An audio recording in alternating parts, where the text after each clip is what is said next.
good. Good. Barely good. Good to hear that. Good to hear that. At least it means the week was fruitful. Mhm. Well, the good news is my daughter became better. That's good. The bad news is we all became worse. uh, Again, like we always say, that is part of life. Yeah. One thing I always wish is after my daughter or son is going through so much, eventually you see him or her recovering. That is the best thing you can ever see as a parent, and I believe it's better to hear that. Not millions of dollars. That is not going to change anything.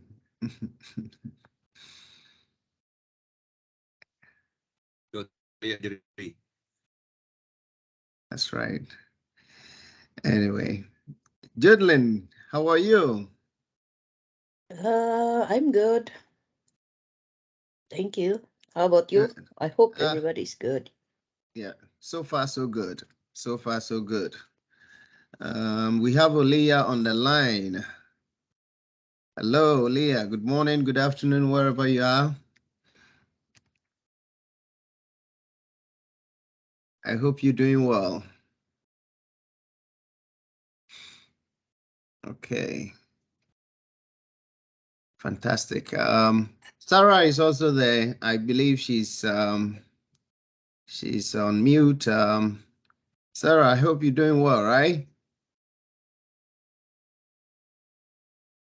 Okay, good. So, anybody have an issue, concerns before we start today's topic? Anything bothering you? Let me know. Any challenge?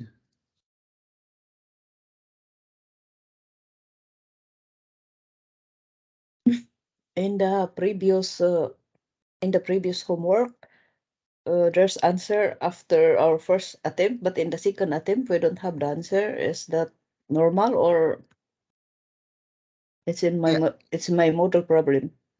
If I did hear you well, you said you don't have the answer. If you say the answer, what does that mean? Uh, Example, we do the first attempt, right? Mm-hmm. And there's a correction after we submit it. In the second attempt, and the second homework, no more answer. Oh yes, that's the economic. Yes, yes, Okay. yes, It's that's not a correct. problem in the model. It's Mm-hmm. It's not the thank you. model anymore. Yeah. Mhm. Yes. As we move forward, we tighten our seats. Uh-huh. So that's how it is. Mm. I believe we will all be okay, and we just have to make sure we review the materials. Um, I try to at least find a way to support students in every aspect of my teaching. And I do a whole lot of analysis on everything that students does in a class. If you have an assignment of such that it's about approximately 30 minutes, and you see a student logging in 2 minutes, and then the person score less than 3 or even about less than 20% of the mark, and then logs in again in less than 5 minutes, the person is scoring, or that person is not doing anything. He's not learning. He's just waiting for the answers to re-enter them into the system. That's not how we learn. So as we move forward, we try to tighten our seatbelt. All right. So that Yeah, is and I can ask again, the yes, go Oxford ahead. comma. The Oxford comma, is it grammatically wrong in Washington, in US? No, Jidlin, I did not get that. Can you come The again? the Oxford comma. Oxford comma. Yeah, because I Mhm. remember in my answer, religion, comma. Oh no, don't worry about it. Whenever there is such an issue, I'll make sure that I'll credit you along the line. again, I try to meet students halfway. I'm not so hard on issues like that. You know, sometimes people don't really read the question well, but if you read the question well, you get to see that sometimes you don't need to even bring in the article and, okay, or the article a or article n, the the. But I try to overlook all those things because you got the main answer correct. So comma is not going to do anything to you. You always, I'll find a way to make sure I give you the credit back.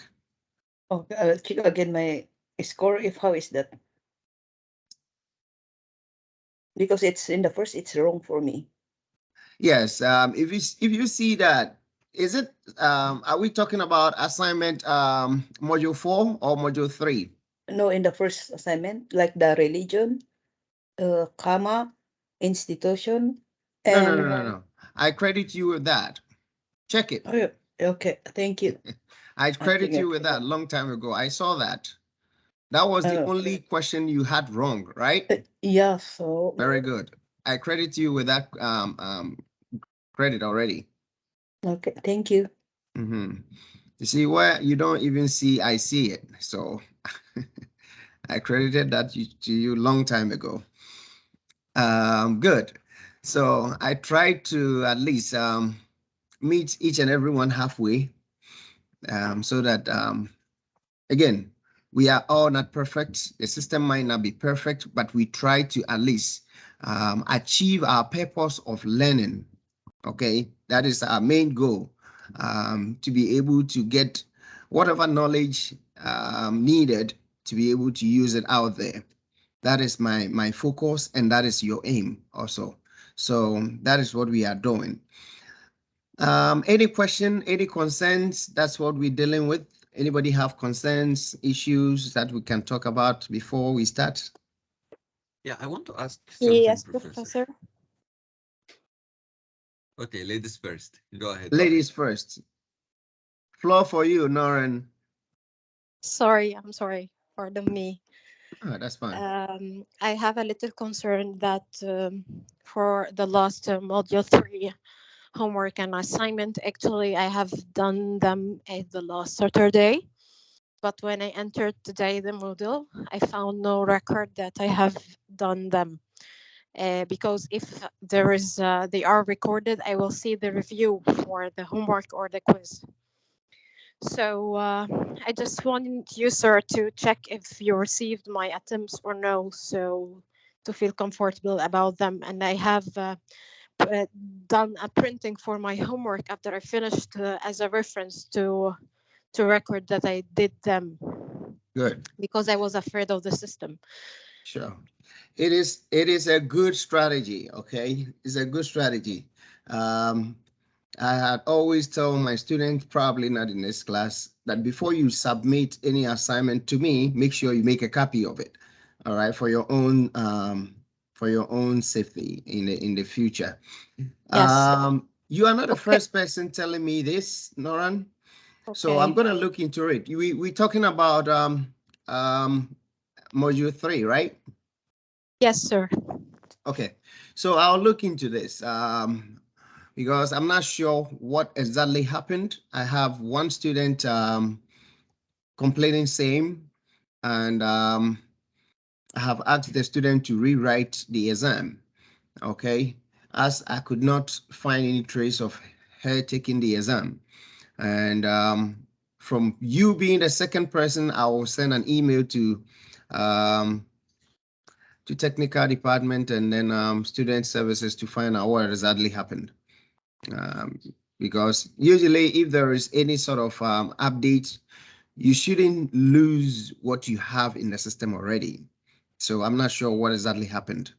All right, so I'll check. If I don't find any trace of you taking the exam, I will always I'll have to get back to you, and probably the only option, if I still don't see from my end, the only option is for you to rewrite, with all due respect, and to pardon us for that inconvenience.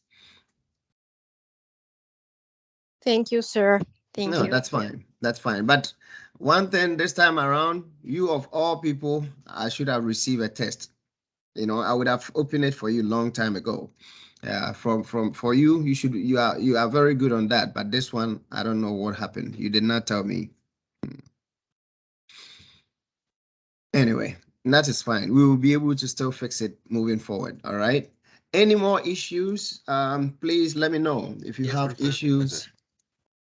Yeah, Mr. Awad, go ahead. It's not an issue. It's a request, Oh, okay. if possible. Don't forget. Usually, Don't forget, we're going to don't deal forget with a what? contract. We're dealing with contracts today. So a mere request means I can decide not to accept your request and throw it somewhere. Of course, of course. Maybe you put it Professor, voidable. yeah, if possible, you know, I always mention this in anything, if possible. Mhm. Um, Usually, sir, the quiz and homework, it is started a week earlier, right? Mhm. So, to, for example, this module 4, already the window is open since Mhm. last That's Wednesday. correct. That's correct. Okay. Mhm. Well, some of us, okay, I'll talk about myself. I usually do the quiz and homework after the lecture. Good. Okay. So, is it possible to make it open from the date of the lecture, then for 1 week? Like, for example, today is 22nd October. Mhm. Okay. So, it will be open from today till 28th, Friday. I have no issue about that. I can do that. But one thing I always say is we have to look at our schedule. Okay. I have a strong belief that most of you will have that opportunity to be able to do those stuff on the weekend. That's what I think. So I tend to move that closing period or due date into the weekend. But if we want us to have that course open through the week and then have it end at Friday, that is fine. If everybody do agree, in that case, there is always going to be pressure, okay? Because at the end of the day, that particular week, there is still going to be something open. You have a test to submit, or you have an assignment to deal with, and you have a new material to review. You know, you are doing two things. Okay. That's why I try to give you Monday, Tuesday to do the review, and possibly Wednesday to be able to start working on your assignments throughout the week and the weekend. But in advance, or Mhm. should it be after we learn, after we understand, after the lecture? Well, that's what I'm saying. If we want it after the lecture, that is fine. It's totally good. But we need to know what you have learned. That's why this is the materials that I have sent to you. Okay, you should be able to review. That's again, don't forget. That's why you also have those 2 days after the review in class to be able to also attempt the class. But Okay, again, I get your point. I don't have an issue. But my problem is you will be loaded if you want it that way. You're going to have a new week with a previous assignment and new materials to deal with. This is how Okay. your module is going to be. So assuming we're going to have these exams that we've already taken or we are taking beginning Monday, coming Monday, that particular week, you will still have new materials to deal with. And I will have to test you on what you have learned. Again, I just cite an example. See, as I do engage with you and I teach, I study so many things. People log into the system for 2 minutes, and then you see their score less than 10%. Okay, out of 100%. So if it is 8, you see somebody scoring 2, but you will log in again in the next 5 minutes, he's scoring 8% or 8 out of 8. What did the person learn? He just log in to see the questions coming out with the answers, and then he jot down the answers and then go back and key it in. The person did not learn anything. Yes, but you give a perfect score for that, right? You know, that is exactly what I'm saying. I am not giving a perfect score. This is a system that we have set up. You're supposed to do what? Learn and then do what? Take the test. That is why at a point, I will take out certain things for you to do what? To learn. I hope you are getting my point, Mr. Awad and Judlin. Yeah, I know, because as you can see in my homework, Yes, I even do. I do it in the second attempt, my score is not perfect because I'm not opening notes. I'm not looking at the previous because I I want to understand. learn. Yeah, I you can understand see my you. score. Some will, yes. I'm not trying to just paint everybody with the same brush. I'm just trying to give you an analysis as to what is going. If I say analysis, it might be a couple of people in the class or a percentage in the class doing that. And this is a practical example, which somebody will not even talk that, yes, it is true. You understand? So I'm not sure. If you want us to vote on this, Mr. Awad, your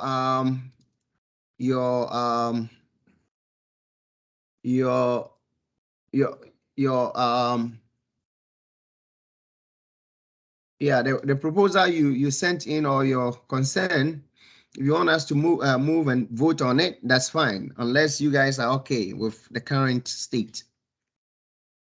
I have no issues, no problem. You fine with But it? I understand. I understand now the concept. But Very good. the only issue is like I am starting the week already. It's not my That's weekend. right. Okay, over there. So no issues, no issues. I have no problem. I I thought just understand you. it might be a proposition that uh, could be good for many people. So many people. Yeah. Yeah. All right.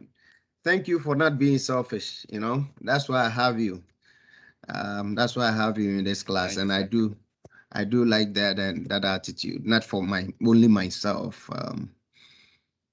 So yes, that is what we have.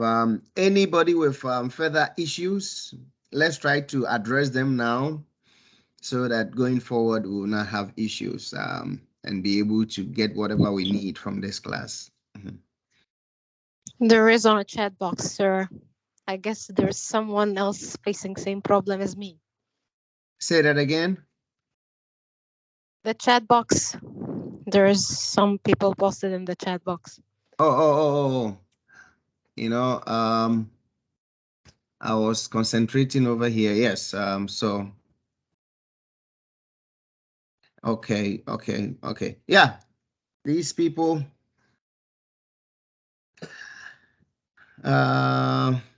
Okay. So.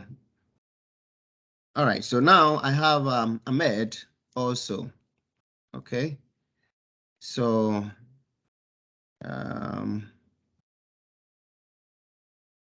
All right. That's fine. I have Ahmed, and who is somebody also typing?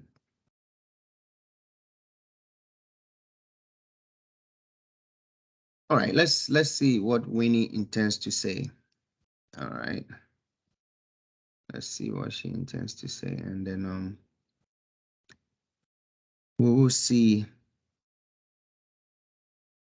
what we could do for. But like I said,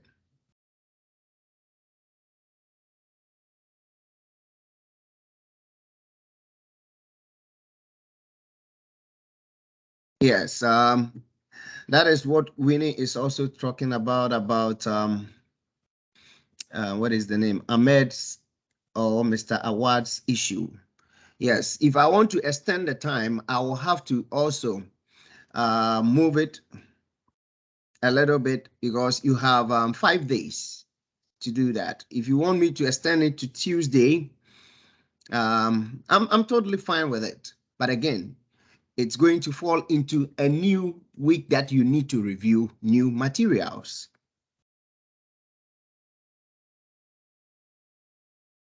You want us to move it? Folks, we are here. Everything that will work with you, I'm fine with it. You want us to move the due date to Tuesday or Monday, as Winnie is suggesting.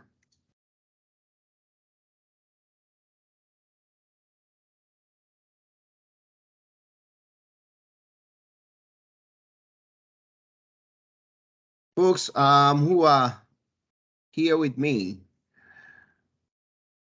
I hope you do get what I'm saying. Say that again, Mr. Ward.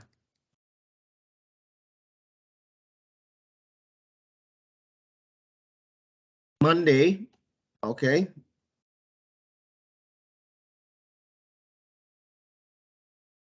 Okay. So, Mr. Ward, what are you saying? I am okay with that also. You're okay with moving to Monday? Okay, Monday due date. Folks, we have Judlin. Are you fine with the current time, or we should move the due date to Monday? Oh, I think I will stay with you, sir, because when my colleges, my all of my colleges see what we are doing. Oh, your university is easy to pass. They are saying that, so I want that so that we learn. See, exactly. Yes, that's what I want. Thank you for that. You know, in education, there is always some sort of strict measures to make your certification valuable, to make you yourself come out that people will respect you. But in a situation, people try to find every means to do what? To come back. Oh, I did this. I did not do that. I did not do. There are some universities, they will not entertain this. Yeah, I understand. In here, we cannot do that. You know, you have a time to complete an assignment. You need to plan to be able to do that. That is why you have signed up for this. But every now and then, people have excuse. Yes, genuinely, it happens. But again, once you have signed up for a course, you know the reason why. You have to plan for it. I remember when I was doing my MBA, whenever I'm going back to campus, I will be sleeping on a highway. But guess what? I have to do it. Because that was what? My choice, the decision I have made for myself. I'll be sleeping on the highway. Even on the day that I was going to graduate, my family was making fun of me because I was still sleeping while driving them. I'm used to sleeping on that highway. You know, but once I made a promise to myself that I need to make sure I get this, I have to make sure that whatever it demands, I put it in. So today's topic is going to tell us that it is consideration. Once you sign up for this course, you should have that consideration that there are going to be some stringent measures that you need to meet. I see a lot of stuff like that, but I tend to brush it over because people genuinely have issues. Don't forget that. But we need to make sure that we have a standard. And in the past, a lot of people, I have not allowed them to take the exams. And they might think I'm maybe too strict, but it has to be sometimes like that because it cannot be. So folks, for Monday, I'm fine. I can move it to Monday, but I need to make sure that everybody is fine. Without wasting time. We have Noran, we have Winnie, we have Sarah, we have Rodas, and then we have Monsoon.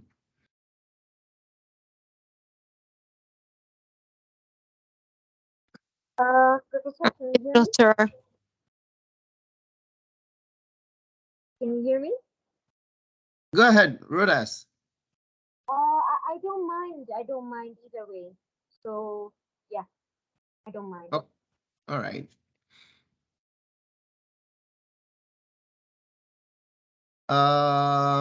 Monsoon, you have an issue with the day that the exam is due?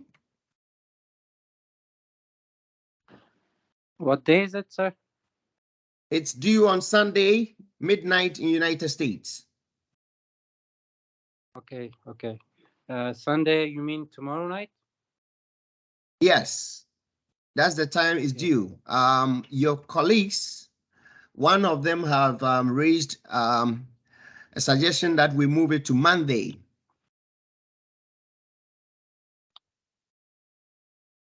Okay, no problem for me, sir. I'll try Okay. to catch it up. Yeah. All right. So we do have Noran, you said it's okay, right?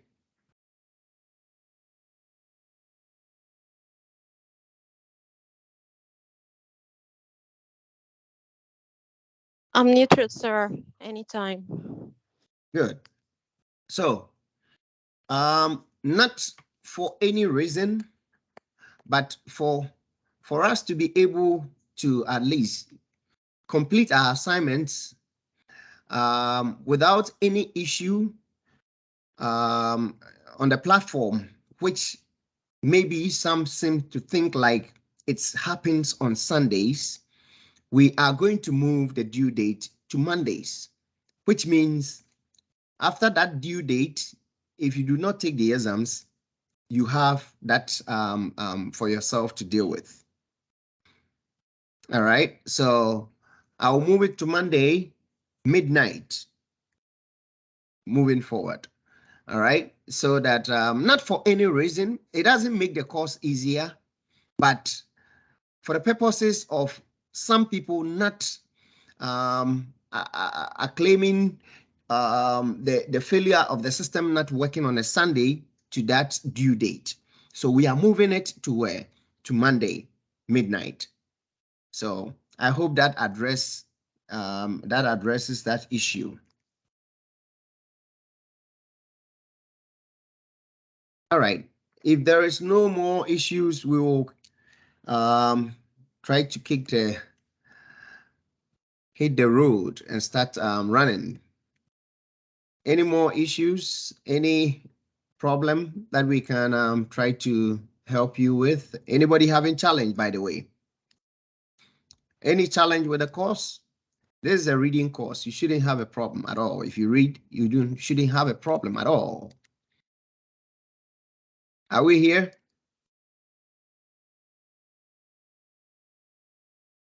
Okay.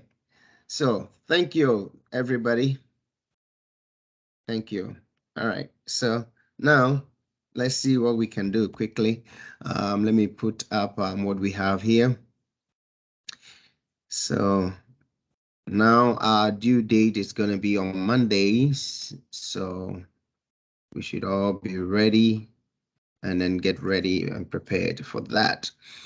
Thank you again. Thank you for your contributions and suggestions. Like I always say, it helps us all to grow together. It helps us all to grow together. So we do have such a wonderful topic today. We have all in one way or the other experienced what we term as contracts. But every now and then we might seem to have a contract, or we might seem to be in contract, but might be a mere agreement. Mr. Awad, I think I owe him 50 cents, but I believe it's just a mere agreement that he cannot take me to court. It cannot be enforced anywhere because I said it on a social grounds or on a moral grounds. All right. And I have so many witnesses in the class. I believe Noran is there and she's aware. So if we get to the law courts, it cannot be enforced. This is just, by the way, to be able to bring your whole thinking and attention to the topic today. So you might think you have a contract, you have a deal, okay? Or you have an agreement that is before the law court, the other party will have to fulfill. But sometimes it turns out not to be like that. Okay. And again, we might be talking, and because we are just talking, or because we agreed on something based on oral form, we might think it's not an agreement, it's not a contract. We got to look at all those things, and that's why we have this course. So as businessmen, as business people, those entrepreneurs, whenever we are talking, whenever we are going into a deal, whenever we are trying to at least get into some form of agreement with people or businessmen, we have to be extra careful, because it can generate or escalate into so many things.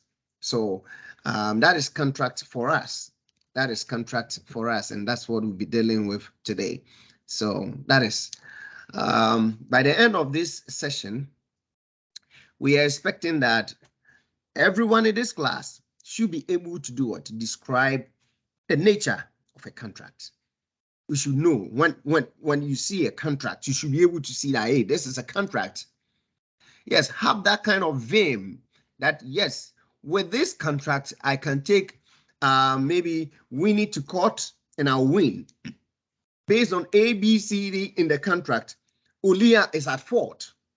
Based on this and this and this, okay, the professor teaching us is at fault, and I can take the person to court.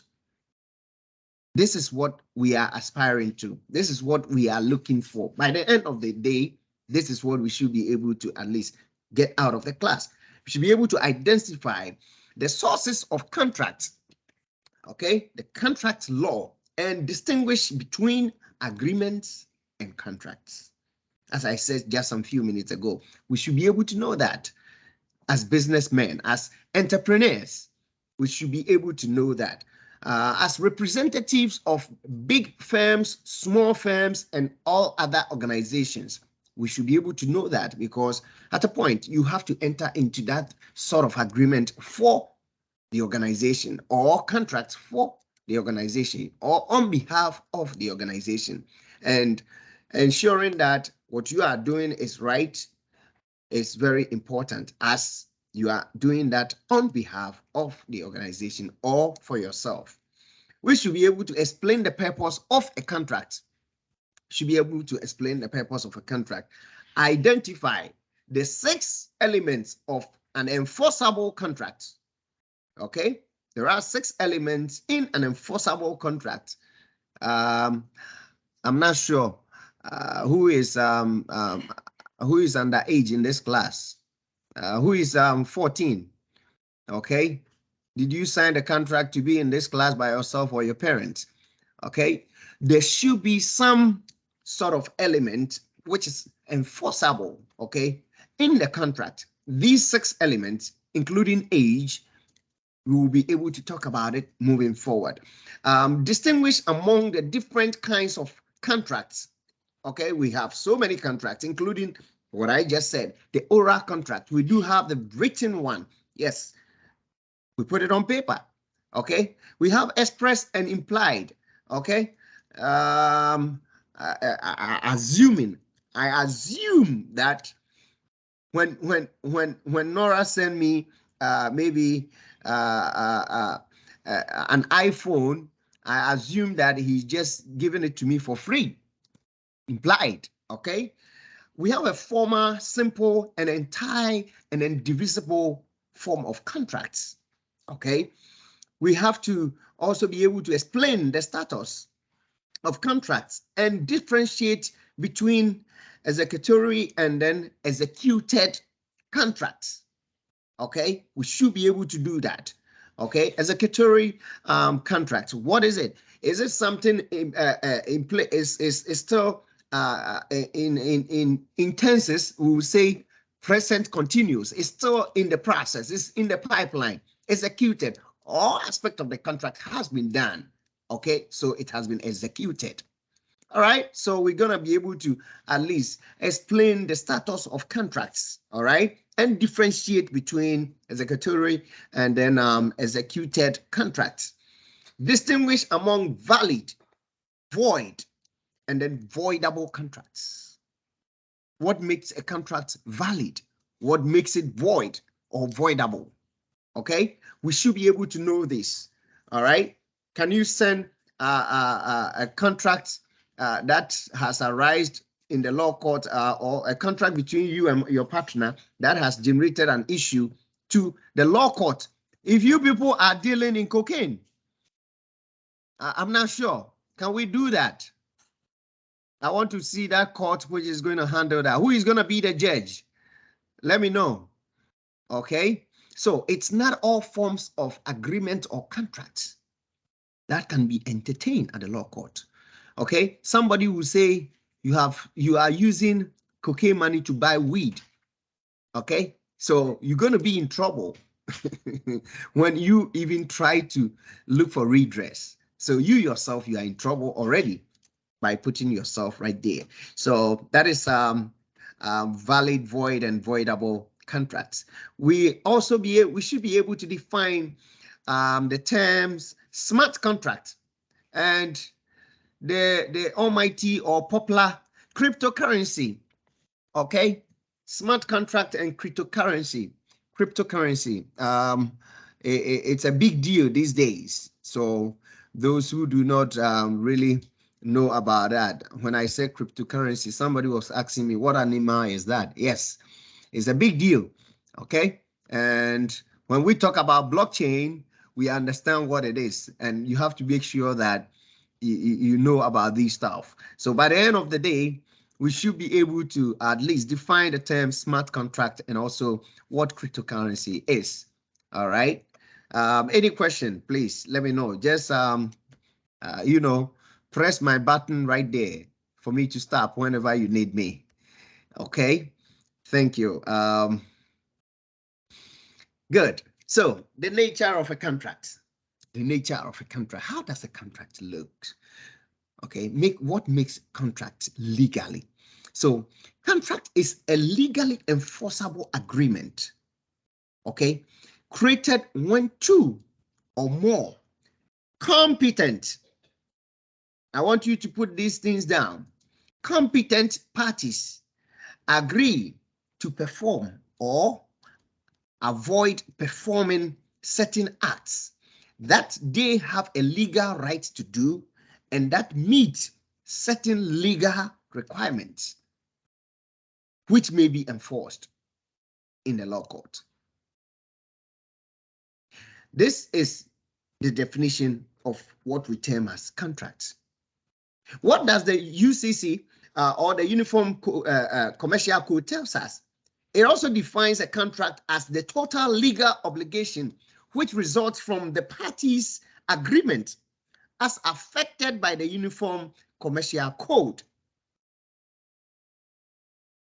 Okay, I hope we all remember that. The Uniform Commercial Code.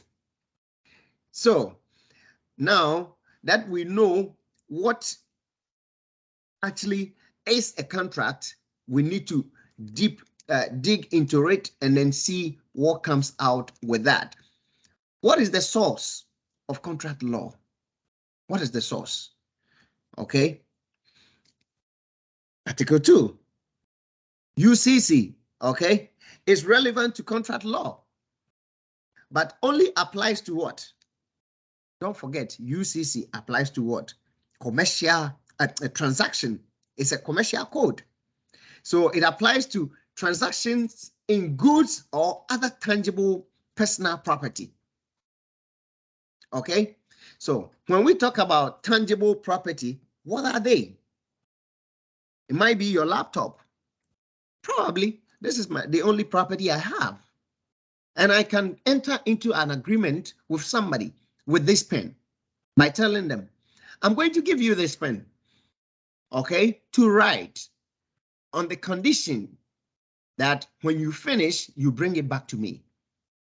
If you do not bring it back to me, you pay for it. That's a contract. Okay, this is my only property. So it could be a car, it could be a house, it could be a kitchen table, whatever it is. Okay, tangible personal property.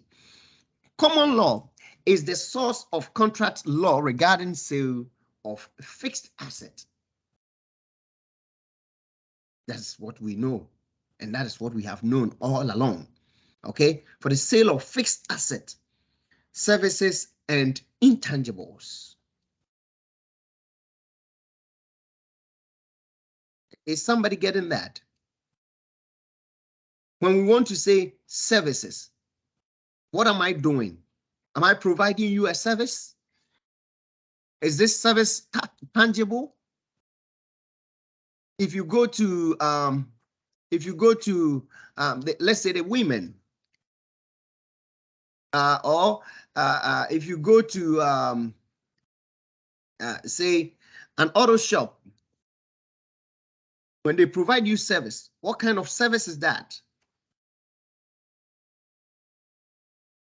Okay, are these intangibles or tangible? We look at all these, okay, and that is where the common law is going to be the source of that contract. Please let me know if you do have a challenge, okay? Agreement that results in a contract. What are those type of agreement? Agreement that results in contracts. Don't forget, it's not all agreement that results in a contract.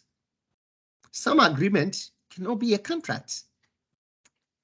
So at the end of the day, all those elements we were talking about should be there. The 6 elements should be there to make it a legal contract. So all contracts are agreement, but not all agreements are contracts. Are we clear? Is somebody confused here? If an agreement imposes what? A legal obligation on me, okay, an enforceable contract results. Assuming I'm a medical doctor, or I claim to be a medical doctor, you come to me that you have spinal issue, and I give you medicine for headache. I'm not sure if somebody is getting this. There is some sort of legal obligation in there that you should be able to perform the requisite job requirement of what you have at least entered into that agreement to provide that specific patient. So if you cannot, it means that legal obligation is missing. And don't forget, just telling the patient that you are a medical doctor, okay? The patient does what? Use it as a consideration that you can provide the service. I hope somebody is following me. You can provide a service. That's why I'm a medical doctor. You don't necessarily, it's not every person or every patient that will have to look at the reviews of a doctor, or will have to get a referral from somebody to be able to go to a medical doctor.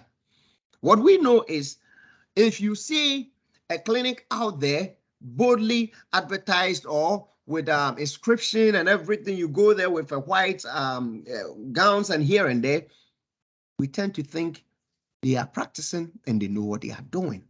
So I have that consideration. I think you should have that legal obligation as well. Are we clear? Is somebody there?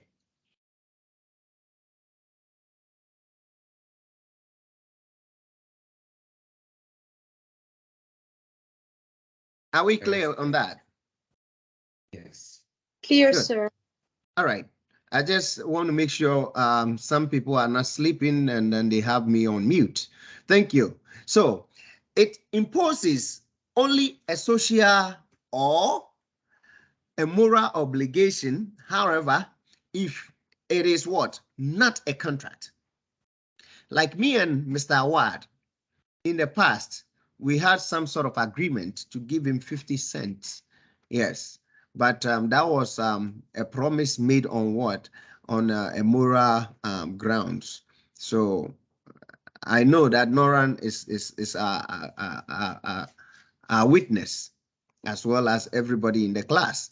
So in a jovial manner, in a playful way, in a friendship, okay, in a friendship way or manner that we do stuff, usually does not generate into a contract or a legal binding contract. I don't know.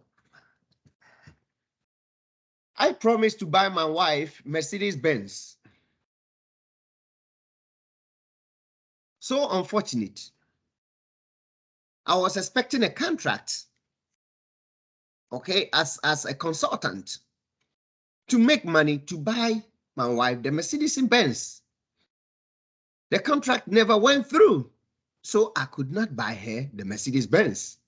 My wife sued me at the law court. Mr. Ward, how good is this? There is no what. Again, Professor? I was trying to bring in this example. Yes. You know, you want to buy your wife Mercedes Benz when you get salary increment at the office. So unfortunate. The salary increment never came in. But once you promise your wife you want to buy her Mercedes Benz and you did not buy it, she's suing you at the law court. Who is the judge here? Is it only Mr. Awad? Who is the judge? And what is going to be the judgment for this case?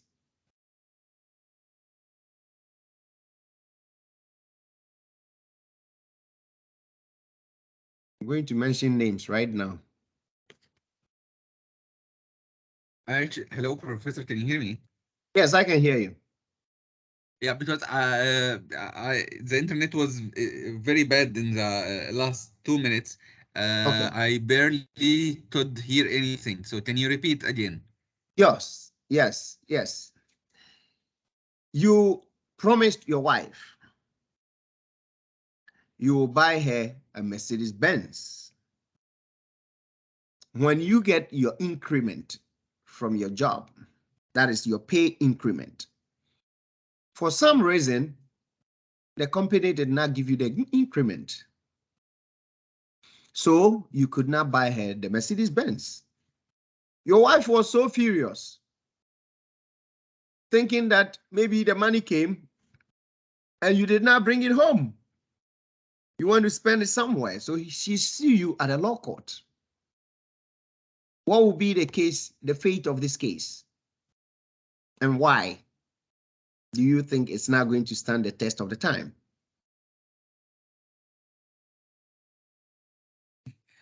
If we're taking seriously, then this case will not stand in the court for many reasons. Good. Okay. Share with us. One of them, it's not like there was no official or witness for this agreement. Two, is this agreement, this promise, my promise to her, is based on a certain condition, and this condition did not happen. Okay. Thank you. Thank you, Mr. Awad. If I'm wrong, tell me I'm wrong. I have no issue. Thank you. I would like to. Very good. That's why I want others to comment. Others should comment. You know, do we necessarily have to have a witness in every contract? You can answer that too, Mr. Awad. Well, it should be. It should be. No. Did you hear my answer? Did you hear my question? Do we have? Is it mandatory? No. Is it yes for us to have witness in every contract? No. No. Okay. Okay. But at least it should be documented. Do we have to? Yeah, I'm going to go for another one. Do we have to document every contract? Then I strongly support the answer yes, it should be.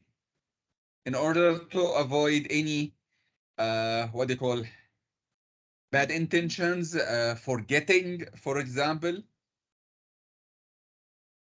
Okay. then it should be yes, documented. Okay. Thank you.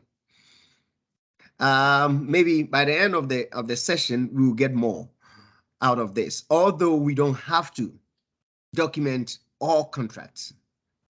Okay. Yes, we don't have to. All right. Assuming you walk in. Yes. Thank you, Daniel. Yes, there is an unwritten contract. Thank you. Assuming you walk into any shop. Okay. Let me. My buddy, Mr. Ahmed. Your car, right? The car that you drive. Do you drive, by the way? Yes, I do. Okay. So you walk into a gas station. I'm giving you an example. You give the attendant or the pump attendant money, and then he pumped the gas for you. On your way, you started having some injection with the car, and all of a sudden your car stopped. You find out that the gas that was provided you was mixed with water. Do you have a contract with these people?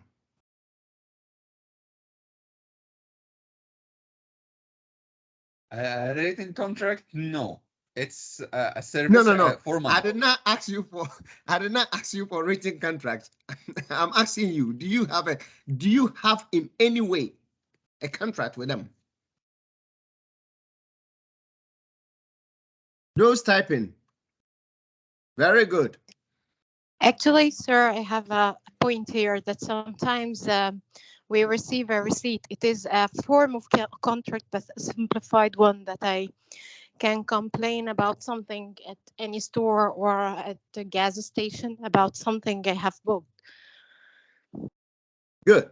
So once the other party perform his or her legal obligation, a contract has been entered into.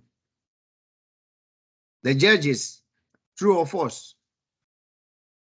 There is a legal obligation one have to perform, right? And I come in and you do perform that legal obligation. Okay? The contract has been entered into. Don't forget about that. So with that gas station issue, yes, they provided you with what? Maybe fake gas or gas with issue, and you can take them on. I hope we do understand. And as Lauren said, yes, probably you have a receipt.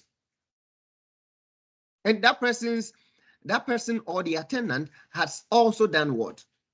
His or her part of the contract by providing you the gas. Unfortunately, that's not the gas you requested for. You did not request for what? An infuriated gas. Right? You wanted to buy what? You wanted to purchase a gas. But that gas that was given to you was mixed with water. Are we clear? Are we clear? Let's look at the contract, the example here. He says what? Alan promises his friend that, hey, I'll give you a ride to a training seminar. And Alan failed to keep that promise. Okay? And the friend missed the seminar. The friend decided to do what? To sue Alan. Okay? Has no legal remedy against Alan because the agreement was based on what? Social or moral obligation. This is not a legal obligation. I'm only going to help you, just like my wife or your wife issue that I was saying. I'm just going to buy you a Mercedes Benz. Okay? It could be if I receive a contract or not. I'm going to buy you Mercedes Benz. But if I'm unable to buy you the Mercedes Benz, it does not necessarily means you can take me to court. So the agreement between wife and husband normally are what? Based on social and moral obligations.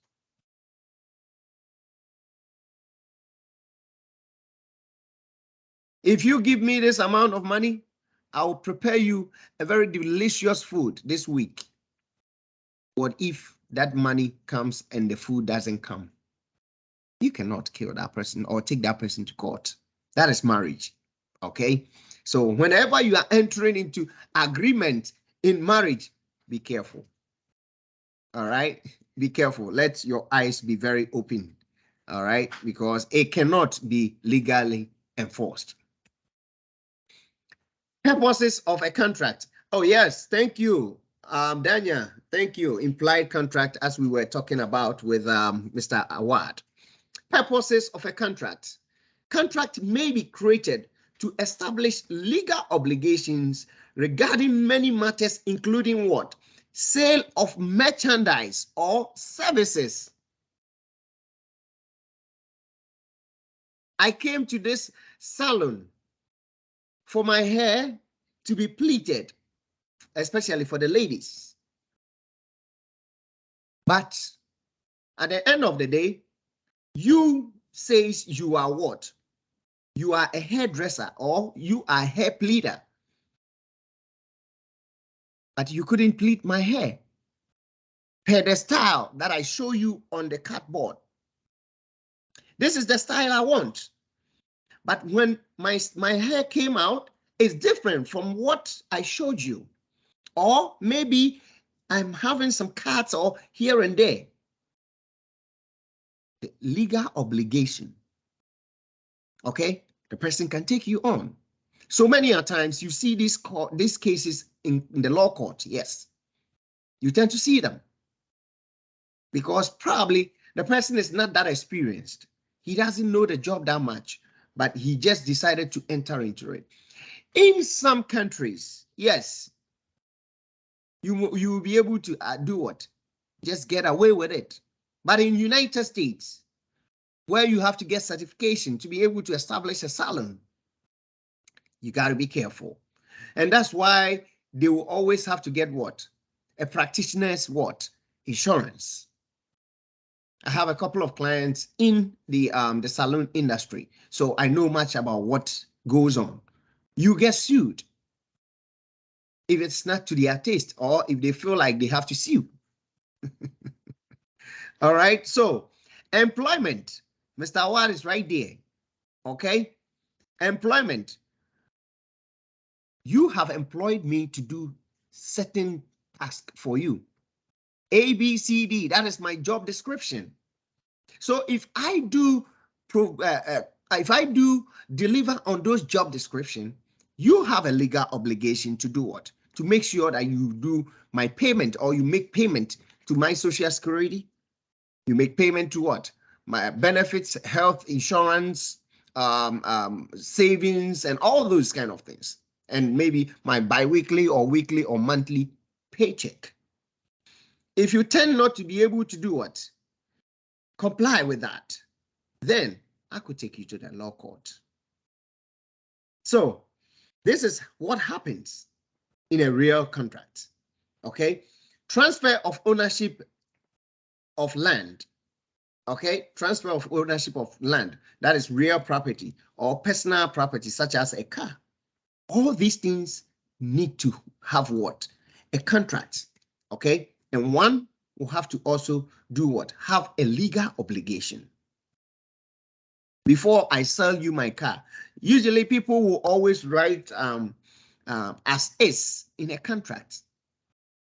As is in a contract, especially when you are buying a car, knowing very well that the car is faulty.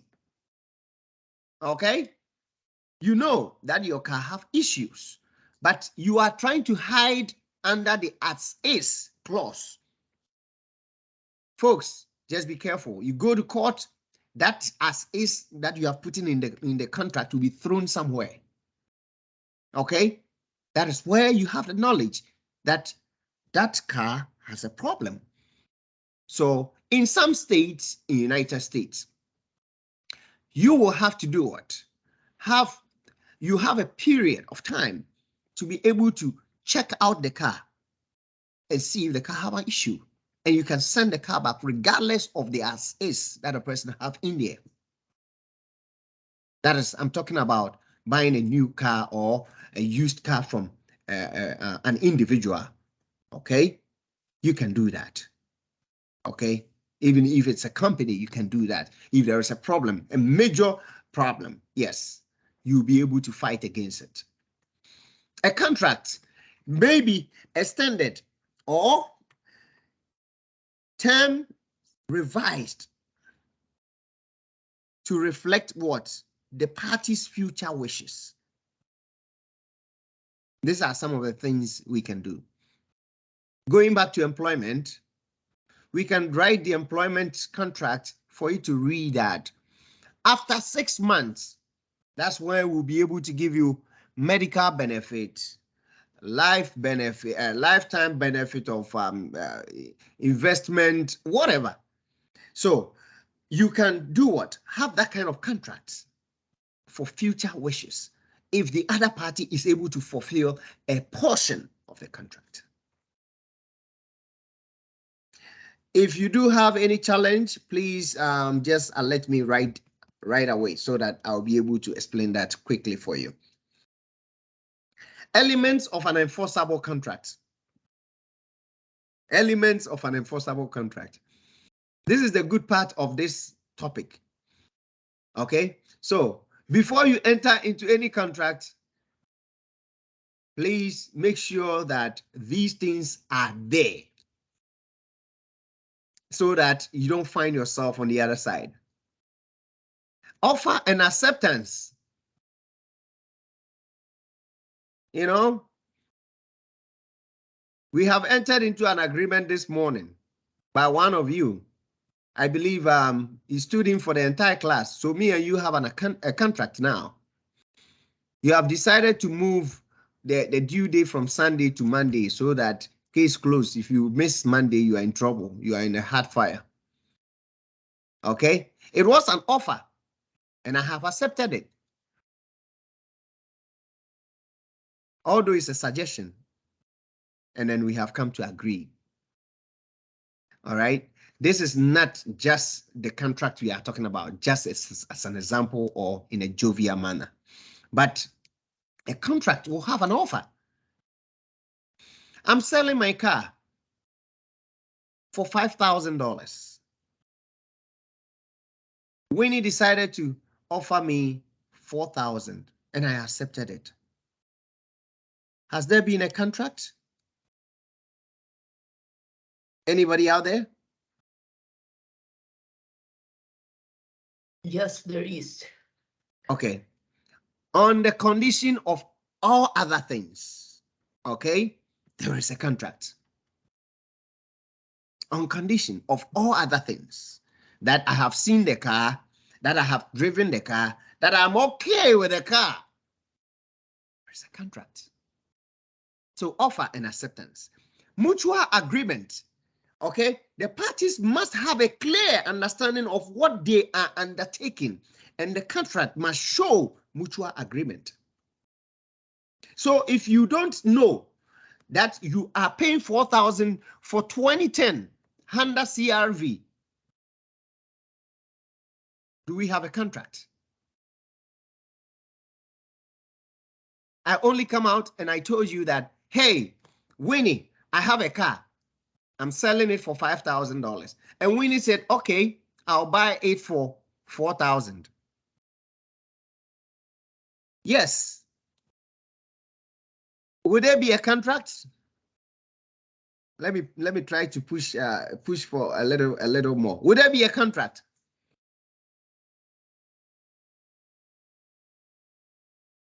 Did we really go through the materials? Would there be a contract? Everybody on the platform. I have a car. I told Winnie, I have a car. I'm selling for 5,000. Winnie said, okay, I'll buy it for 4,000. I said, no problem. I accept it. Is there any contract?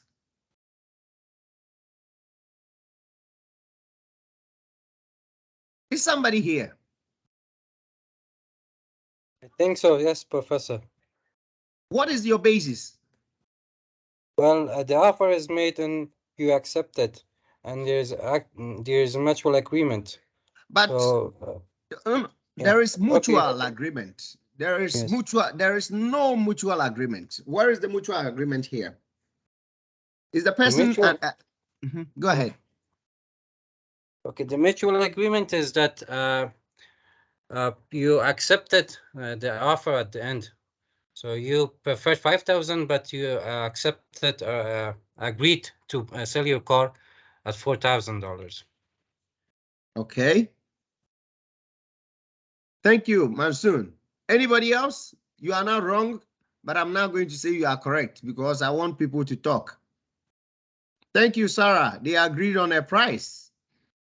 Can price alone constitute a contract? Anybody else?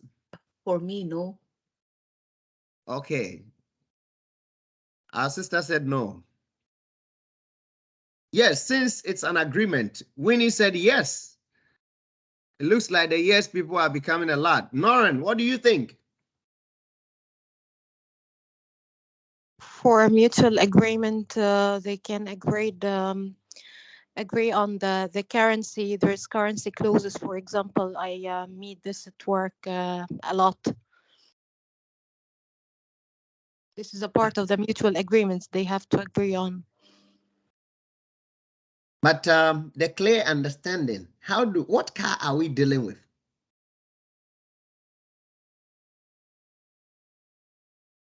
Sorry, I didn't get the question. No. You are not wrong, though. I'm not trying to tell you are wrong. I'm trying to bring in certain things. I want to test to see how deep people do understand the material. You understand? That is why I'm doing this. Okay. It is very important we review. That's why I provide you with the lesson notes that helps you to do what? Review. Okay. So although these two people agreed without knowing what car they are exchanging or Winnie is paying for. If you look at Winnie's test, she mentioned something again. Can it be an implied? Assuming Winnie knows that I have Honda CRV, is that a contract now? Okay, so I met Winnie in the street and I said, Winnie, no, I told Winnie, I'm selling my car for 5,000. Winnie said, oh, all right, I'll give you 4,000. I said, okay. They agreed on. I'm just trying to bring your attention to the mutual agreement, which says a clear understanding of what they are undertaking. Is there a clear understanding between them? Probably Winnie might think that I have only one car and that is the car they are thinking about. Implied. We're going to get there and we get more stuff, right? Good. So consideration. He considered probably she has seen the car that I'm driving before. Winnie might have seen the car. So she considered the look of the car, okay, the state of the car. Probably she might not have sat in the car before, but from the look of the car and everything outside, she think the car worth that much. So she accepted it.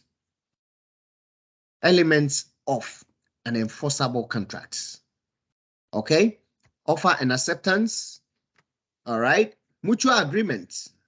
Okay, so at the end of the day, we should also ensure that those people entering into the contracts, they are what? Competent. He says parties to a contract must be legally competent and capable of understanding what they are doing. So me, whenever a family calls me to undertake any sort of contract for them in a hospital and come and do any kind of commissioning at a hospital where the party is on the hospital bed, I'm very careful, because we call something duress. They can force the patient who is sick on the sick bed to sign the contract to release certain things to them. So once I go there and I seal it, or I put my stamp or seal on the contract, that this is to certify that I am maybe so and so have seen this patient and they have signed before me on this so and so date. Once I represent the Commissioner of United States, State of Department, that document is what? It's legal. So I'm very careful. So find out, are those people in that right senses? Okay, that is competent. Are they psychologically all right? Is somebody holding gun on them? If you don't sign this contract, I'll blow your head. Competent parties, okay? Competent parties. You should make sure that the person in that contract is competent. This is some of the things. If you take a case to a lawyer, the person will have to review this. The attorney will review all this to make sure that you have those juice in that food before you start to eat. If there is no juice in the food, that is the case that you are sending him, he will not take the case, or he will tell you have no case. So competent parties, all right? Competent and capable. You don't have to deal with somebody who is mentally challenged, okay? And you find a way to get somebody who is a commissioner to just stamp it on for you. Good lawyers can always track it, and we will be able to get that contract dissoluted. Legality of purpose, okay? Legality of purpose, that's the intent of the contract, must not violate the law. I don't know if I can, like I said earlier on, okay? If me and Awad can decide to go and steal and then make an agreement on how to share the booty, okay? You went to steal. You went on an armed robbery spree, and you want to make an agreement on how to share the booty on paper or where. At the end of the day, it cannot be enforced at the law court, because what you have already is in a danger zone. Okay, it's illegal, so you cannot do it. Have a legal binding contract on an illegal things. I'm not sure in some countries, but some countries will not. If a man goes in for a prostitute and the prostitute does something wrong to him or her, what will happen? Assuming the prostitute eventually squandered all the money in your pocket. Any answer? Anybody? I need suggestions. Went in for a prostitute. The prostitute, after your night, when you wake up, your monies are gone. Probably your car is gone with the car keys. Yes. Anybody out there?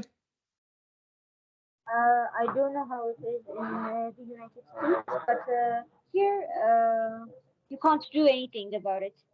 He can't do anything about it. Yes. Even if you go home and say something about it, you are in trouble. How much more are you going to do something about it? Yes. So you keep quiet and suffer. You know, it's illegal. Thank you, Olia. It's illegal, even though it happened on a wrong space. So I would have said it happened at the right space, but it's illegal. And it's going to be difficult for you to do what? For you to at least find a way to get your money or your stuff back. It might have to take a very soft hand to maybe convince the prostitute. Even if you know the whereabout. There was a couple of months ago, I think somewhere I heard a news where a prostitute bite the man, and it was furious. The guy was bleeding because the guy didn't want to pay. And this issue ended up in the police jurisdiction.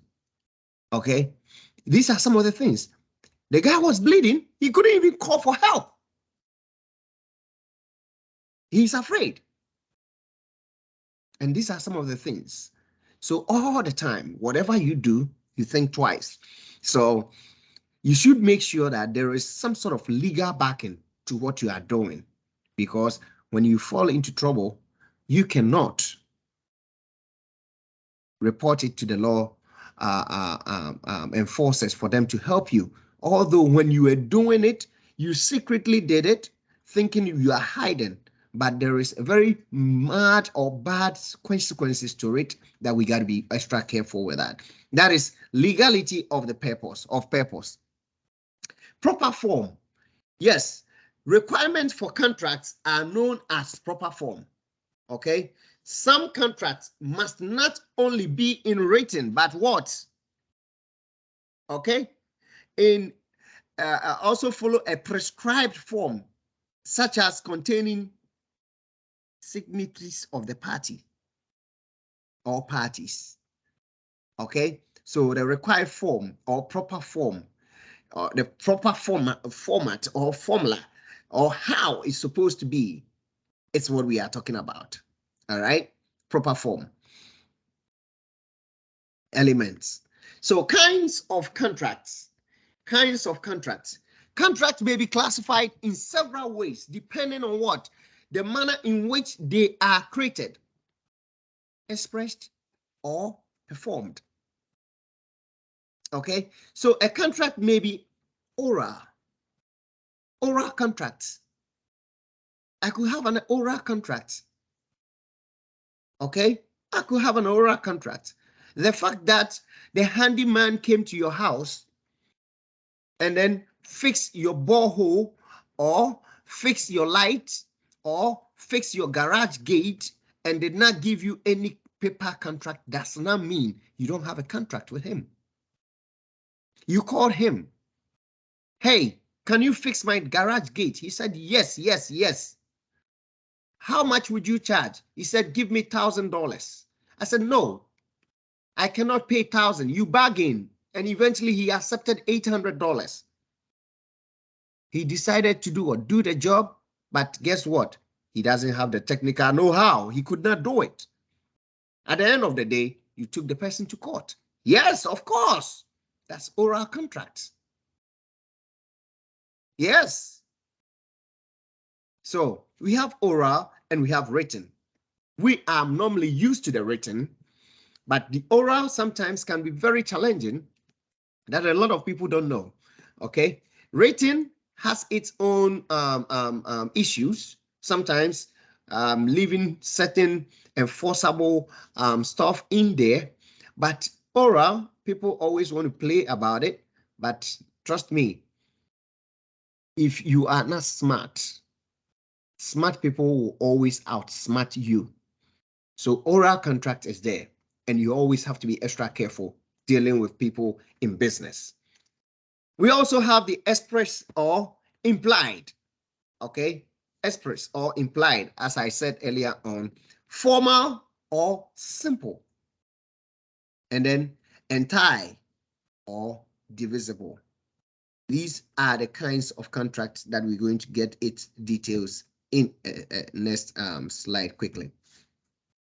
So oral contract explained already, not in written or signed by the parties, but a real contract created entirely by conversation of the parties. As we are talking, as we are chatting, we tend to get to a point that we agreed on something. Based on something, we agreed on something. In consideration of something, we agreed to do certain things.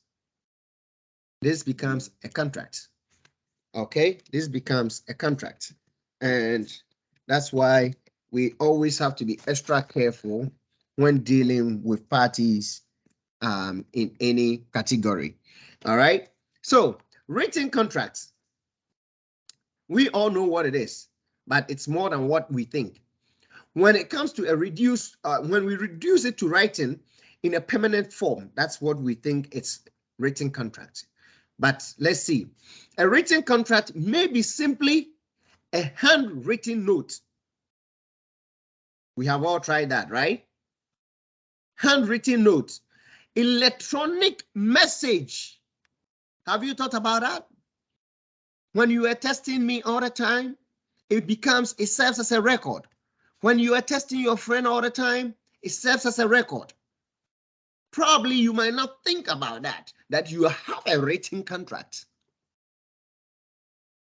Okay, so electronic message or any other permanent form containing the terms of agreement, as long as it is signed by the parties who wish to be bound by the agreement and has consideration. I see signed over there. It can be something that you did not sign, but your communication, which is the electronic message, can make it a bounding contract. I hope somebody is following me. Over here, we see signed, but I'm trying to say that text message conversation can conclude a contract. It does not necessarily have to have a signature. I hope we are here. The law does not specify any particular form or language to be used. It is sufficient that parties clearly express themselves in understandable language. That's what I was saying. So once we communicate on our phone via text or by phone, and we do understand ourselves as to what we are doing, it's a contract.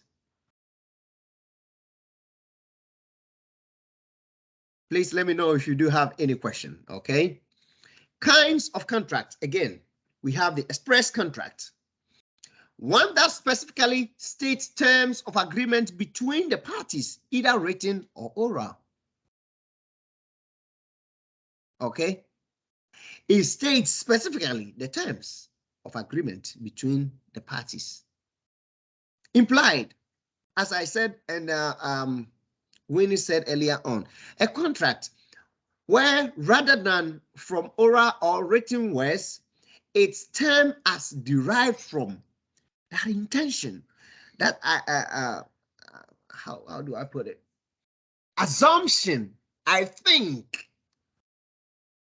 Okay, so intentions of the party inferred by their actions or from customs of the trade or from conditions or circumstances. Like I said, I saw Winnie on the street and I said, Winnie, I'm selling my car for $5,000. She said, I'll give you $4,000. Based on what?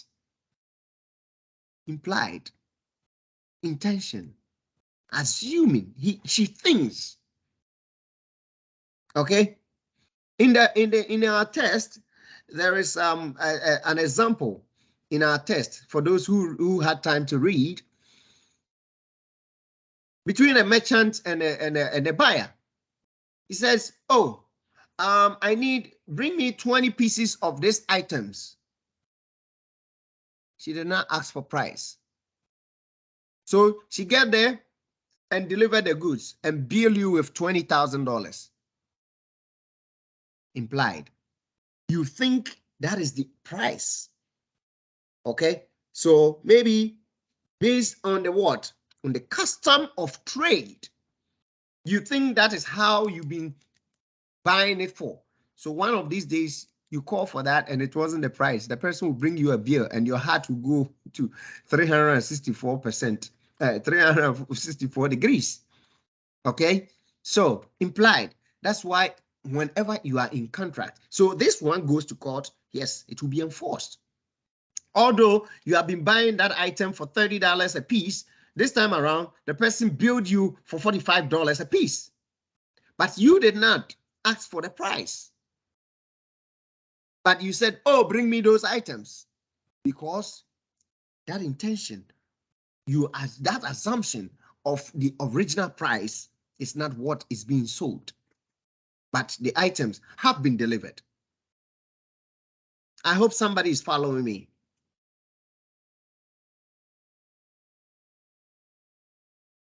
Formal contract. Formal contract. Also referred to as what? Specialty contract. Okay? It's written contract under seal. Okay? That is what we normally do for our mortgages, car loans, and all those things. So the seal may consist of simply the word seal, okay, or a scroll, a wafer, or an impression on the paper. Okay. Today, just few contracts such as what? Bonds, mortgage, and then what? Deeds, conveying title to real estate and or those kind of stuff are what we tend to see what? This kind of seal entirely on them. Okay, so that is a formal contract. And we do have what we term as a simple contract. What is a simple contract? An informal contract made without a seal. Even though the subject matter of the contract may be extremely complex and may involve what? A huge amount of money. I hope somebody is getting the difference. Okay, so that is simple and that is formal.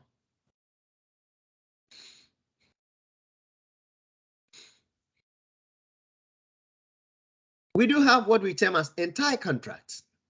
Entire contracts. An entire contract, also known as what? Indivisible contract.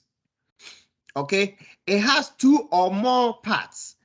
Each part is dependent on the other for what? Satisfactory performance, such as a contract must be completely performed. Okay, entire contract. All right. Normally, if you are dealing with procurement, you tend to see this type of contracts. An award of road construction being awarded to somebody. Before that, what happens? A contract from the government. What happens? Do the person have to get a funding? You have to do funding, source funding before coming for bidding and all those kind of stuff. You need to prove certain things at a certain age to be able to fulfill the next contract level. Okay, so entire contract, that is what we term as indivisible contracts. Okay, it has two or more parts. Each part is dependent, okay, on the others for satisfactory performance. Divisible contract is made up of also two or more parts, and each part performance is independent of the others. It's independent of the others. Okay, so that is divisible contract also. Status of contracts. Status of contracts. At what point do we say, do the judge says, take this case and throw it in garbage?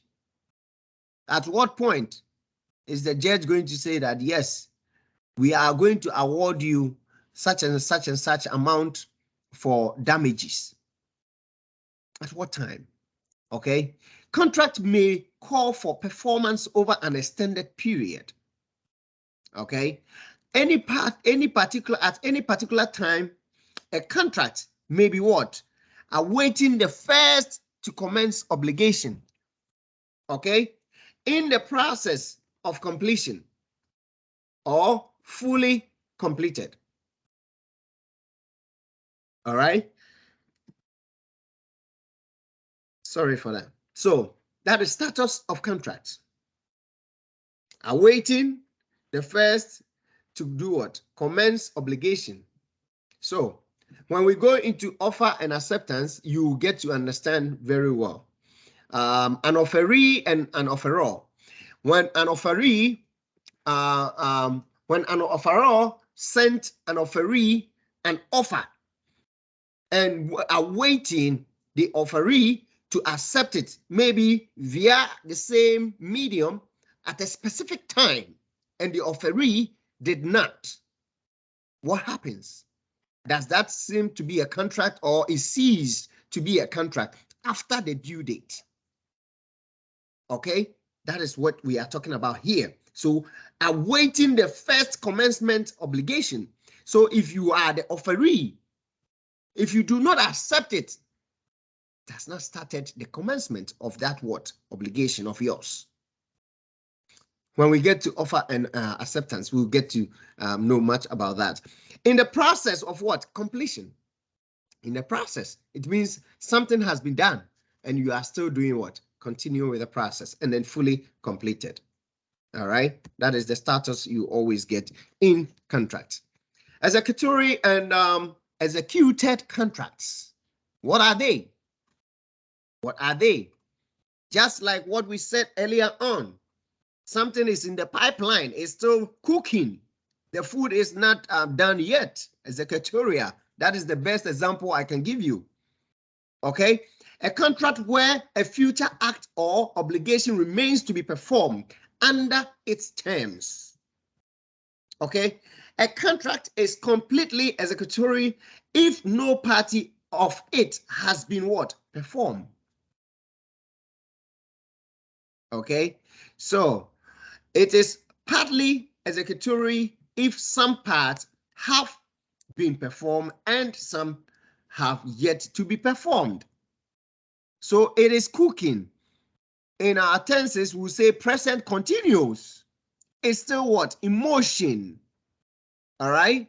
But when we say executed contract, it's a done deal. You sign, I sign, I agreed, you agreed. We thumbprint, you thumbprint. So each and every one has what? A clear mind, a clear sense of what that deal is. We are done. It's just like an employee going before Mr. Awad. Mr. Awad explaining to you that when you come to work, you have to clean my car, you have to clean my desk. After that, you come and sit behind your desk and receive phone calls. This is how we're going to pay you. When you understood and then you sign that contract, okay, and you start working, done deal. That is your engagement. I hope Mr. Awad will not tell anybody to clean the car, by the way. Okay, but that is your job description. Once you accept that job description and you start working, it has become what? Executed. Is somebody following us?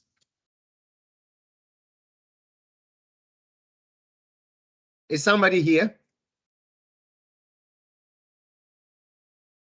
Yes, Professor, clear. Thank you. Yes, Thank you, Prof. Mr. Awad, for being there all the time. Thank you. Good. So, an example of an executed contract. Let's see. Facts. Lee, a secretary, signed a contract with an employment agency that agreed to find her a job. Don't forget, that's the contract. She signed an agreement or a contract, okay, with an employment agency. Please, I'm looking for a job. Can you find me a job? employment agency accepted that and said, yes, we will find you a job on the condition that when we find you a job, you have to pay 50% of your first month's salary. Okay? Now, Lee goes back and says, yeah, I could do that. So in consideration of your 50%, Lee also did what? Accepted that obligation. Now, the agency moved forward to find Lee a job. And Lee does what? Pays the 50% of her first what? Salary as agreed. Case is closed. The contract is now fully executed. I hope we do understand. Like I cited earlier on,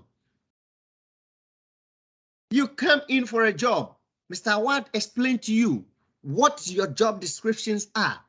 When you come to job or when you come to the office, you will talk for 1 hour without drinking water. And you said, yes, you will be paid for $50 an hour. You talk without drinking water. And he said, okay. You sign the engagement. You come in, you talk for you talk for an hour, and then they paid you $50. Job is done. Executed contract.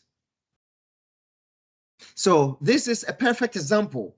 I hope no one is going to contradict or confuse his or herself with executoria, which is in the process or at a point partial is done and is still waiting for something to be completed. Please feel free to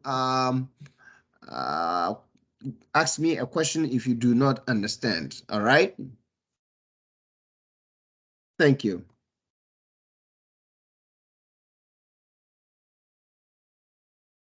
All right, I just saw Olia's comment from our earlier comment on husbands and wives. Yes, oral contracts, and most men play with it when they promise ladies that they will marry them, but later disappear. Then they end up in court. Oh God. I don't know why it's not the ladies promising the men, but always the men promising the ladies. Mr. Awad, do you have something to say?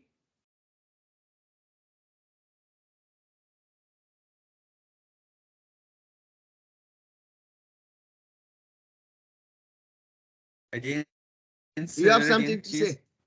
On Olia's comments. Olia, she said oral is considered and most men play with it when they promise ladies that they will marry them, but later they don't and end up in court. I don't know. Why is it always the men promising the ladies, but not the ladies promising the men? Because he's not a man. Simple.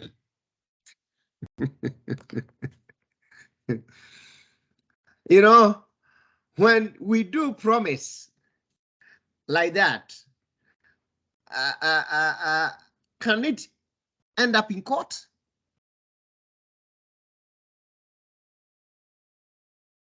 I just saw that from Olia. A man promising a lady of marriage and eventually disappointed her. Can this end up in court? Who are the judges here? Rodas, I'm waiting for you. Where is Jodeline? I'm here. Or maybe, oh, okay, maybe it depends on the country.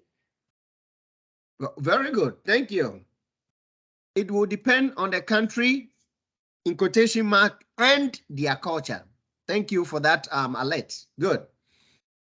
So, in consideration with the country's laws and culture, it could be, it could end up in court.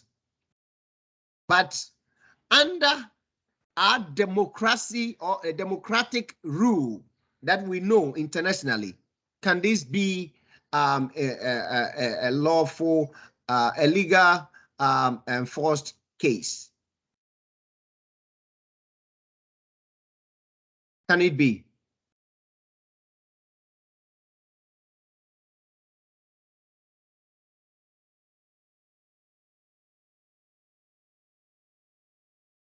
Oh, okay. Thank you, Daniel. Daniel said, I think it's a moral obligation. Yep. We are dealing with a democratic rule.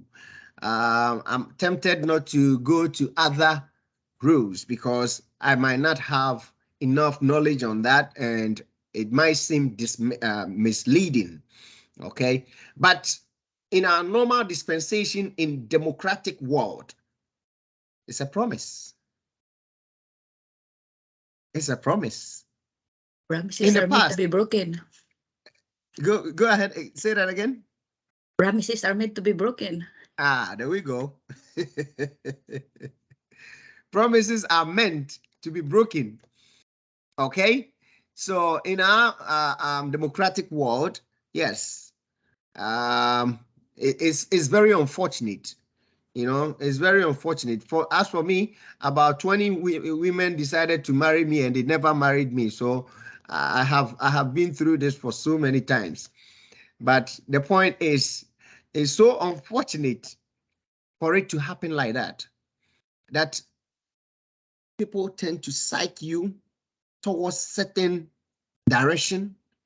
People tend to psych you towards some sort of joy, some sort of happiness, and all of a sudden, they tend to take themselves away from the scene.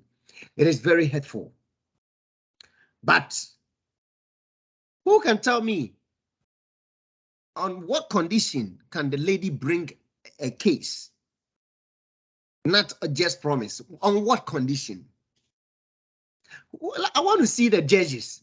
The judges should talk. Judges, with this similar issue, on what condition would the lady legal have obligation. the case? Legal obligation like if you don't support me, support my kids. Very good. Thank you for that one. When there are what? Kids involved. Right? When there are kids involved, then although you don't marry me, I can still bring you to the law court to get monies to be able to take care of the kids. Thank you, Jodlin. In what circumstance again can the lady bring a lawsuit against the promise and fail man?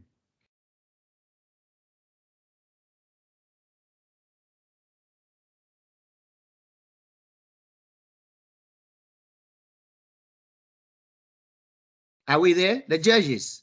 I want you to be smart. Judges. In what circumstances again?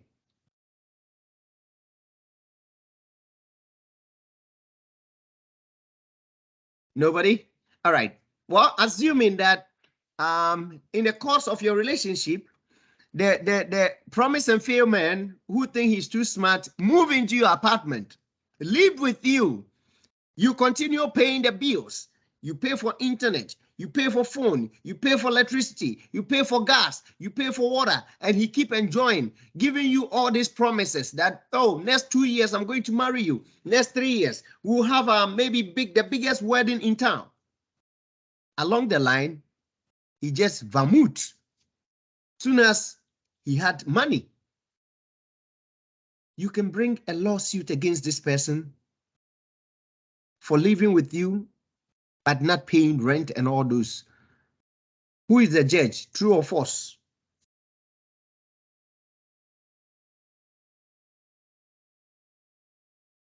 Do I make sense? Is somebody there?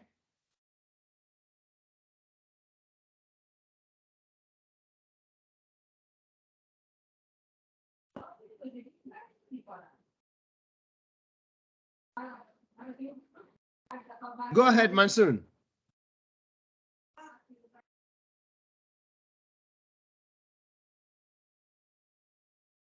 Okay, so at the end of the day, we are living together. I am not supposed to take care of you. We have to share the bills. So if you want to run away, I can end up doing what? Sue you at a law court for that.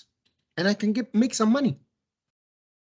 If I'm able to prove that you lived with me, you enjoyed those facilities, and you did not pay anything, and you ran away, yes. These are some smart ways. Like I always say, a good lawyer or a good attorney can always make a bad case a good case. All right. So if you think you are one of them, you just have to be careful not to get me as an advisor, because I'll give the lady too much information. All right, that was just by the way. So that's what we have. Oh, sorry, we did not deal with this. Smart contracts. Smart contract. I was talking about blockchain earlier on. Okay, like all contracts must satisfy all 6 elements in order to be valid.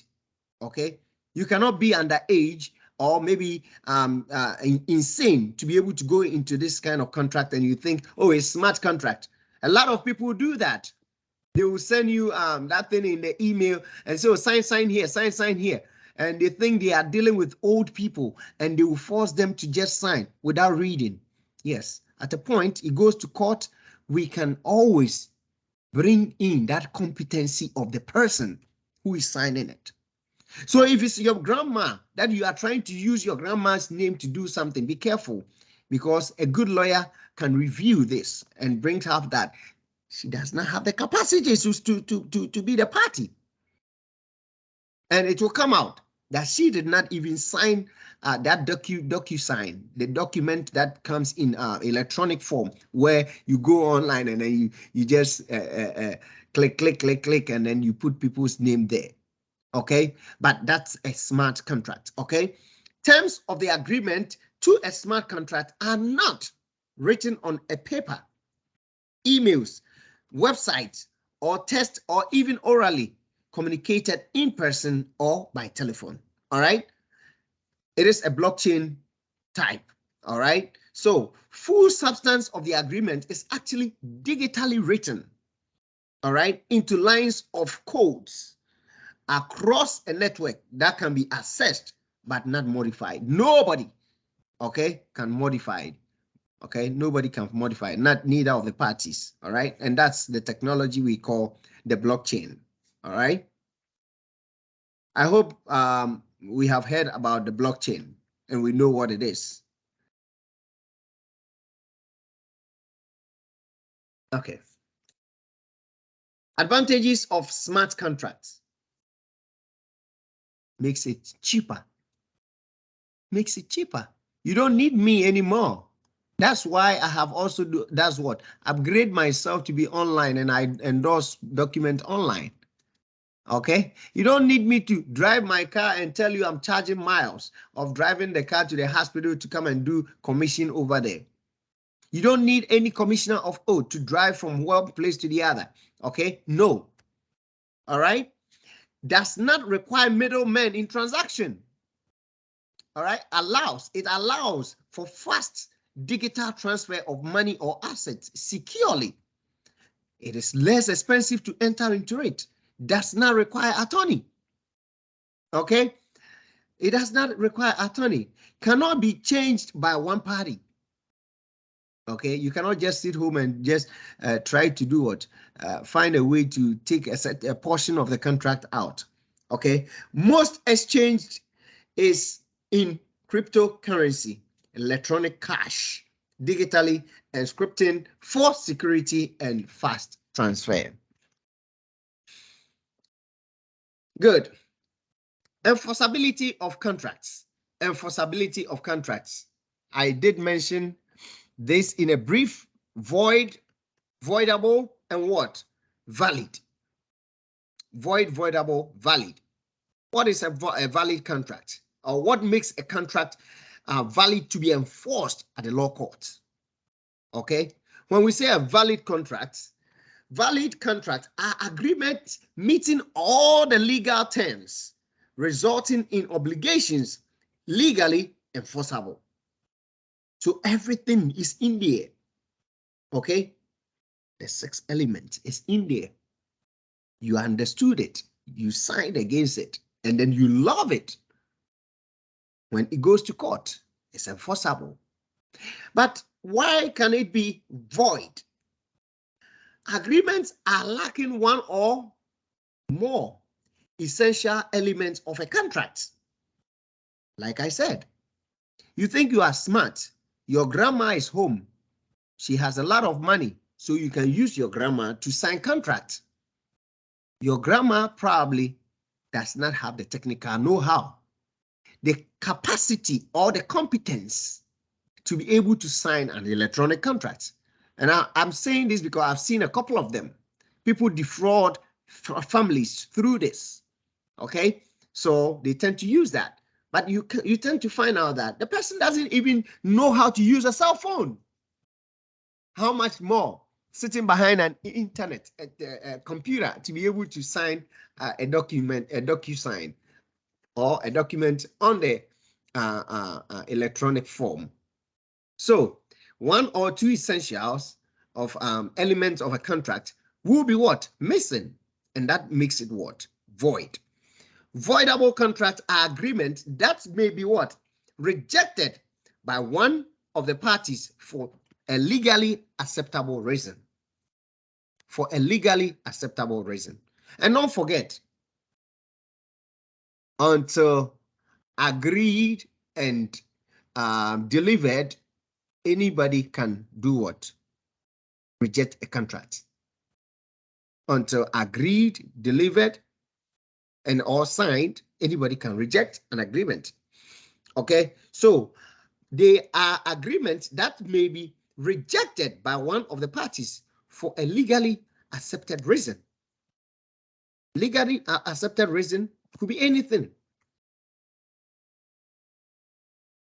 Husband and a wife intend to marry. They are before the altar. They are before the commissioner. They are about to swear an oath or exchange rings, and a lady popped in. He said, "You are a very ungrateful man. After giving birth, after having 3 kids with me, you ran away from my state and you came to this place to come and have another woman." At that point, the woman in consideration have every right to do what? Back out. Is that a good example? Same thing applies to people in business. After noticing that the products that you are trying to sell me is inferior, I have every right to reject based on that. That is enforceability of contracts. Enforceability of contracts. Again, valid contracts. A majority of contracts entered into in business transactions are valid. Majority of them, because if we don't do that or we don't be careful in dealing with business contracts, we always go to court. So majority are valid. It meets all the requirements of a contract because all the 6 elements, as I said earlier on, are what? Are being observed or are observed in the contract.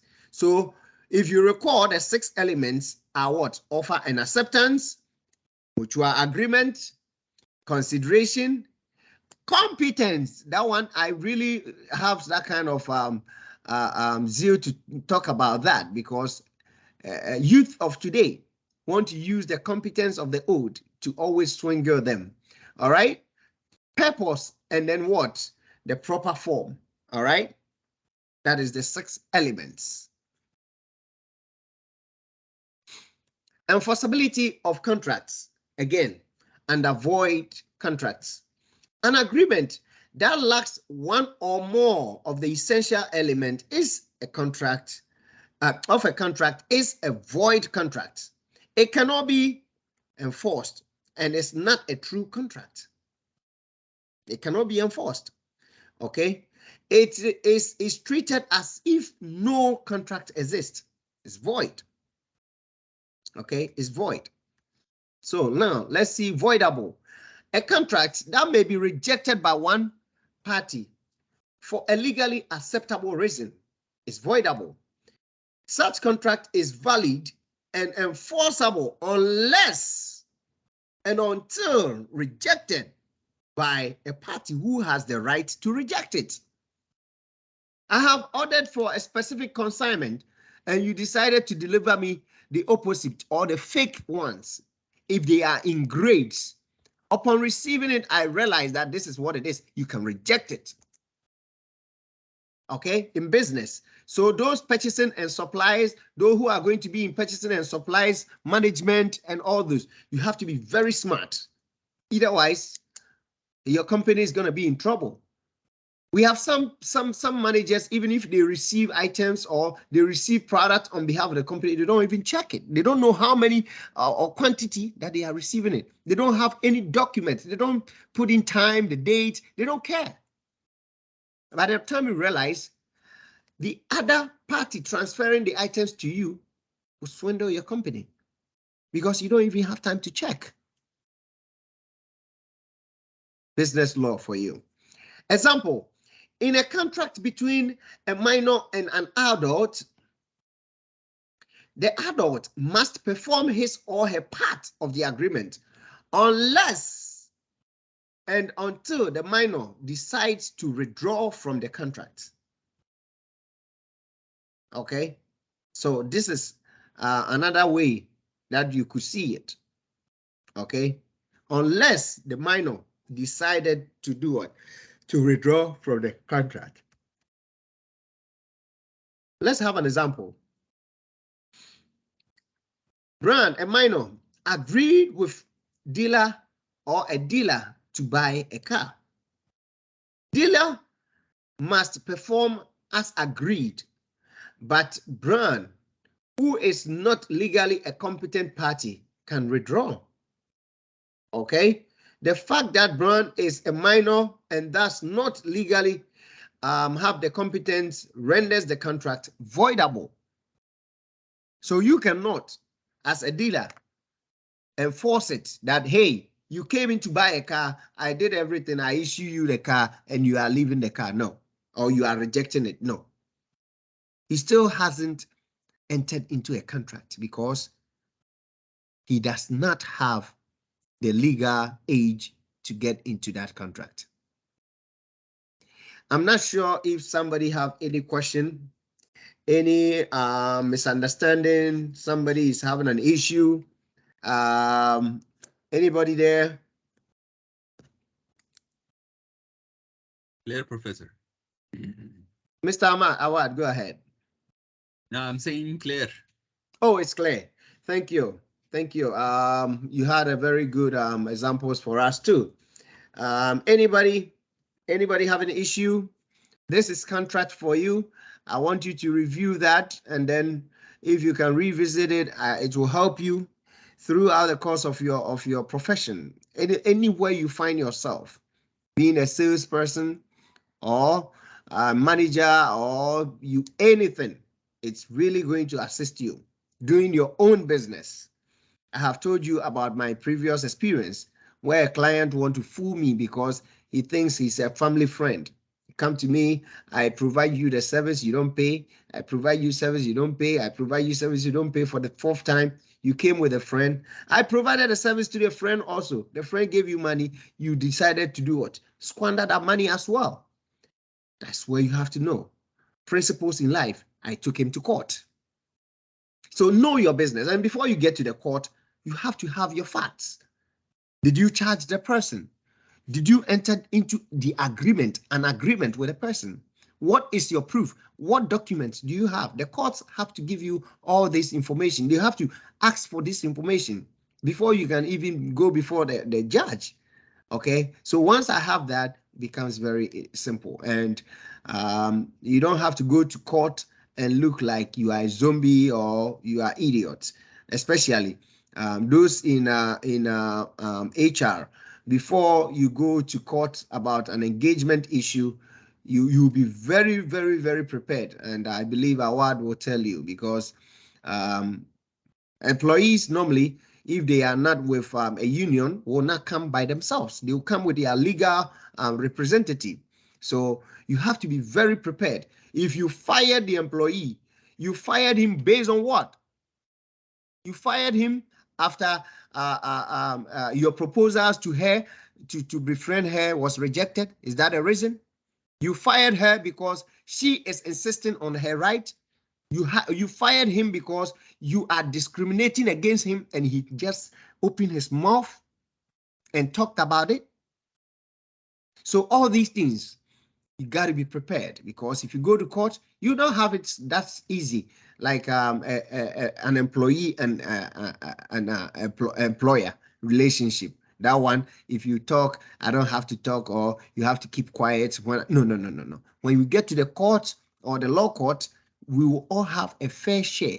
You talk, I talk, or my lawyer will talk, and you also talk. So we got to be careful in everything we do. I'm not sure. For those who joined the class late, for the purposes of our continuous issue with the Moodle platform, we have decided to move the due dates of assignment to Monday midnight. For those who are not aware, Monday midnight is 12 a.m. in United States, okay, which is 11:59 on the dot. Okay, in the other words, it is 23:59. Okay, that is going to be on Mondays. So if wherever you are, make sure that you check that with your time. United States, 23:59 on Monday. All assignments that are due will be due on Monday moving forward, so that you'll be able to have that time to be able to complete the assignment. All right. Any question, any concerns before we leave? I see you here, Chan. Chan, I've still not had any information from you. I will still wait for you. Okay. If this week pass and you do not send me the time for you to take the test, I will not be able to offer you the opportunity to take that test again. Sir, tomorrow I am going to take it, sir. When?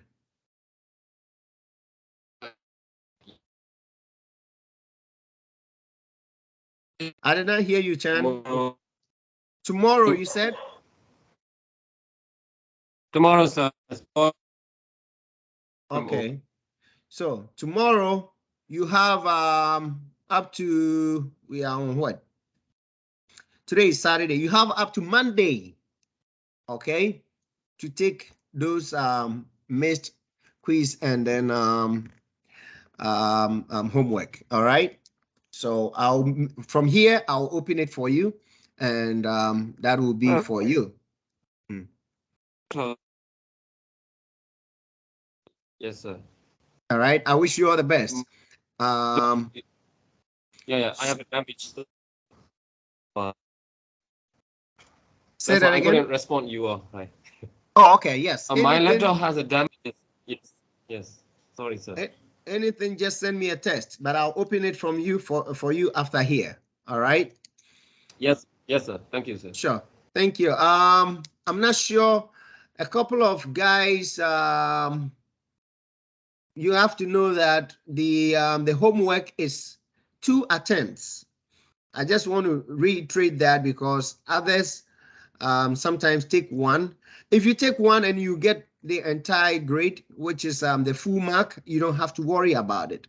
But if you take one and you are missing maybe 1 or 2 or 3, I'll urge you to take the second one. It's not compulsory, but it will help you along the line. Losing a point here or there does not really help you at the end of the day, because you don't know what is ahead of you. All right. I'm not sure if somebody have any question. There is nothing. Then we'll be able to say bye to each other. Noran, any issue? Are you okay? Judlin, are you there? Yes, thank you, sir. Yes, All here right. I am. I'm okay. Thank you.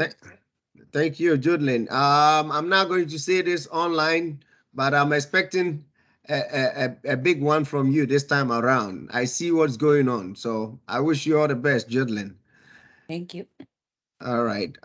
So, folks, I will not waste anybody's time. I'll give you that few minutes to go and rest, and then, if possibly, start working on your assignment. I wish you all the best, and I'll see you next weekend. Thank you, sir. Thank you, Rudas. Thank you. Thank you, Noran. Thank you, Daya. Thank you, sir. Thank you, Masoon. Thank you, sir. Chan. All right. Thank you, Sarah. Bye bye, sir.